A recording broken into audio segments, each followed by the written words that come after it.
현재 미국 증시는 산타랠리가 이어지면서 S&P 500과 다우지수가 역대 최고치 부근에서 올해를 마무리하고 있습니다. 도이치뱅크는 내년 S&P 500 목표가를 8,000선으로 제시를 하면서 현재보다 15% 이상 오를 수 있다고 전망을 하고 있는데요. 하지만 금과 은 같은 안전자산도 사상 최고가를 경신하고 있는 걸 보면 이 시장은 혹시 모를 변수에 대비를 하고 있는 모습입니다. 연말 랠리의 온기가 내년 초까지 계속해서 이어질 수 있을지 저희가 함께 지켜보면 좋을 것 같습니다. 네, 저희가 또 시황 얘기를 하면서도 뭐 산타랠리 얘기를 하고 했는데 이 산타랠리를 보면은 3년 연속 좀 하락이 없는 모습을 보였잖아요. 네. 올해도 이 산타랠리 완성 가능성에 대해서 또 높게 점치는 의견들이 많이 나오고 있거든요. 네. 어떻게 좀 마무리가 될 것 같으신가요? 뭐 산타랠리라는 건 어쨌든 산타가 성탄절에 오시니까 그쵸. 보통 이제 크리스마스 전후를 생각하시는 분들이 네. 많은데 이게 정의를 내리는 사람마다 조금 다르긴 하는데 보통 연말 5거래일 그리고 이제 연초에 한 1, 2거래일 정도를 얘기하는 거를 네. 산타랠리라고 보시면 될 것 같은데 원래는 한 연초 1거래일 정도였다가 이제 2거래일 정도로 보시는 분들도 많은 것 같아요. 네. 그래서 요때 주가가 오를까 내릴까 생각을 하고 사람들이 얘기를 하는 것 같은데 어쨌든 말씀하신 대로 22년도만 장이 안 좋고 23, 24 그리고 25까지 사실 장이 계속 좋았어요. 네. 지금 이제 YTD로 한 18%, 19% 음. 올랐으니까 작년이나 재작년에 한 20 몇 %씩 오른 거보다는 덜 오르긴 했는데 어쨌든 또 역사상 최고가 부근에 있고 해서 사람들의 심리가 약간 그런 것 같아요. 사실 뭐 저도 그런 성향이 조금은 있는 것 같긴 한데 계속 이런 게 이어질 수 없는 거는 맞죠. 그러니까 영원히 오를 수만 없는 건 맞지만 2년 연속 오른 채로 끝났으니까 요번에는 안 그럴 것 같다라고 생각하는 분들도 사실 있긴 한 것 같은데 그러니까요. 네. 근데 아무래도 뭐 그런 것들이 근거가 아예 없다라고 생각을 할 수 없는 게 어쨌든 계속 오르는 과정에서 사실 뭐 이익 추정치도 당연히 많이 올랐죠. 하지만 밸류에이션도 높은 수준까지 올라온 거는 우리가 뭐 받아들여야 될 것 같아요. 그래서 그런 것들이 3년 연속 사실 이렇게 좋게 가는 적이 사실 많지는 않으니까 지금은 뭐 불마켓 징후라고 보는 게 맞는 것 같고요.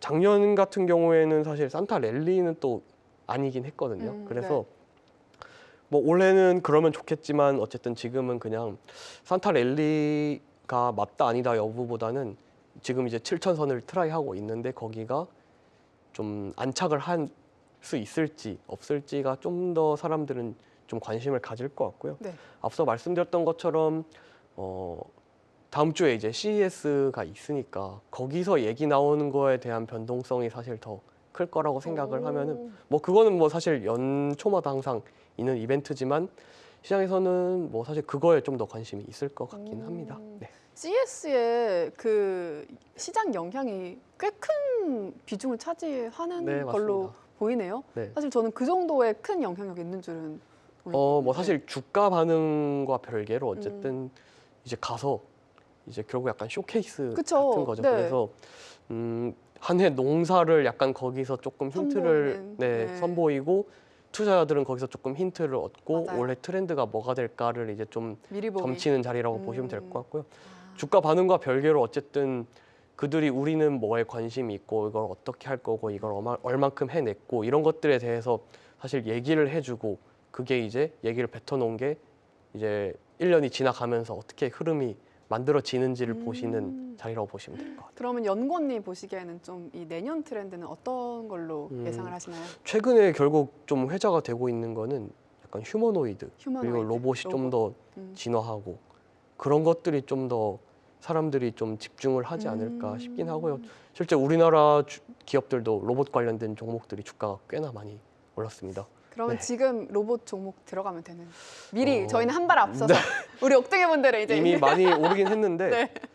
사실 근데 이게 뭐 짧은 테마는 절대 아닌 것 같고요. 좀 길게 생각을 하고 있습니다. 그래서 긴 호흡에서 조금씩 길게. 관심을 가지는 건 괜찮을 것 같다. 아, 로봇 알겠습니다.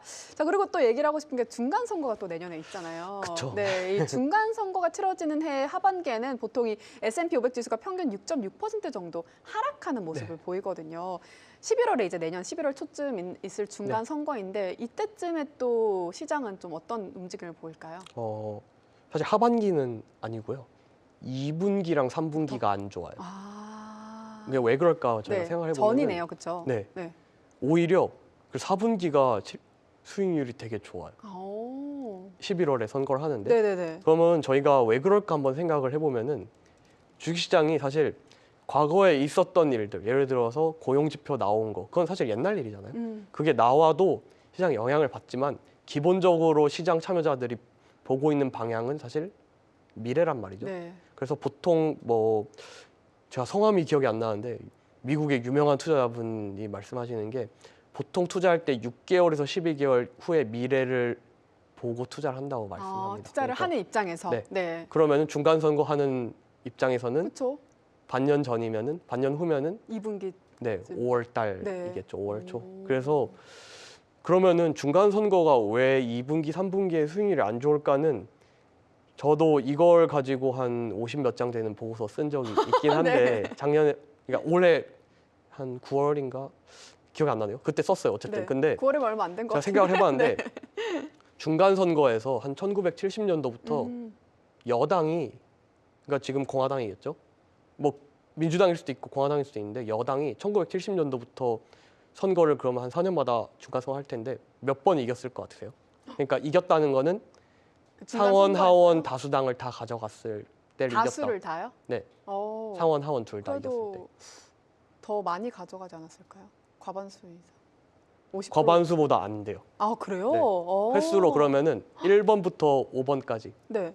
몇 번? 네. 5번 중에요?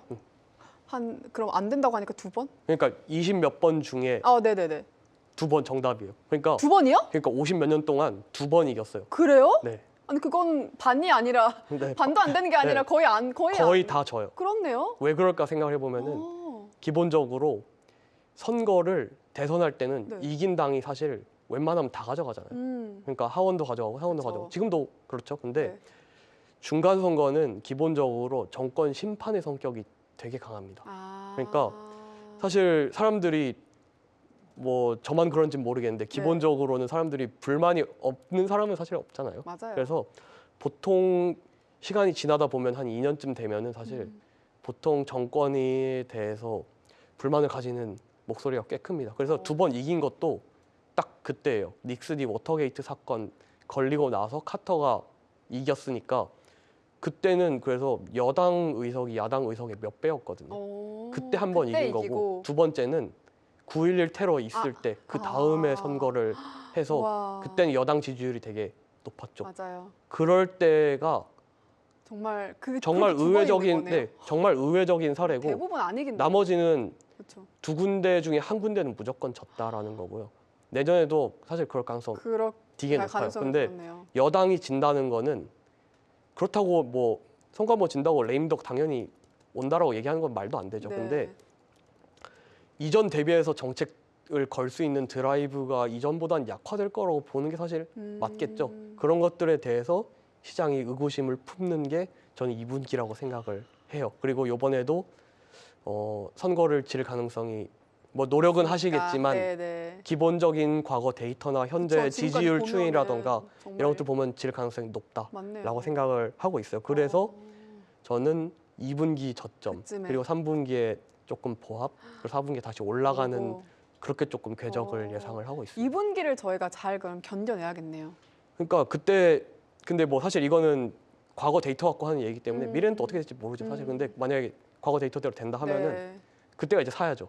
그쵸. 네, 총알을 좀 장전해놨다가 음. 그때 이제 열심히 담으면은 아. 연말 대선 웃을 수 있지 않을까라고 저는 생각합니다. 안 그래도 그 얘기했잖아요. 저희가 지금 쉬어가는 구간이고 저희가 쉴 때는 쉬어야지 또 달릴 네. 수 있을 때 그쵸. 달리겠다 이런 얘기를 했는데 그 2분기 타이밍을 좀 잘 노려봤어요. 네, 어쨌든 과거를 무시할 수는 또 과거가 뭐 데이터니까. 미래를 네. 무조건 맞춘다는 건 아니지만 맞아요. 과거를 무시를 안 한다면 분명히 2분기를 좀 조심하고자 하는 마음가짐이라던가 이런 데이터에 대한 인지를 하고 좀 대응을 하는 거랑 그때 돼서 이거 갑자기 왜 이렇게 빠지냐 이렇게 네. 생각하는 거랑은 전 좀 다를 거라고 생각하거든요. 그래서 이런 것들은 조금 우리가 좀 마음속에 약간은 좀 담아두고 무조건 네. 떨어지라고 기도하는 건 당연히 아니고요. 올랐으면 좋겠는데 안 좋을 수도 있다. 이 정도로 생각을 하는 게 좋을 것 같아요. 네. 그리고 또 이번 주에 또 뭐가 있냐면요. FOMC 의사록도 발표가 네, 있습니다. 예, 뭐 여러 개가 있는 것 같은데 지금 이제 저희가 얘기를 하는 게 내년에도 인하할 거다 이런 기대감이 형성이 되기는 했지만은 네. 연준 내부에서는 또 금리 향방에 대해서 이견이 좀 커진 상황인데요. 네. 연구원님께서는 내년에 인하 전망 어떻게 하시나요? 요걸 뭐 비율을 그냥 들어서 말씀드리면은 혹시 반장님은 가족 회의 가족회의요? 안 한 지 해서- 너무 오래됐어요. 해서 해서. 네. 회의록을 쓰신 적이 있으세요? 아니요. 저도 한 번도 없거든요. 네. 근데 이건 약간 그런 느낌인 것 회의록이죠. 같아요. 네. 근데 네. 엄마도 있고 아빠도 있고 아들도 있는데 네.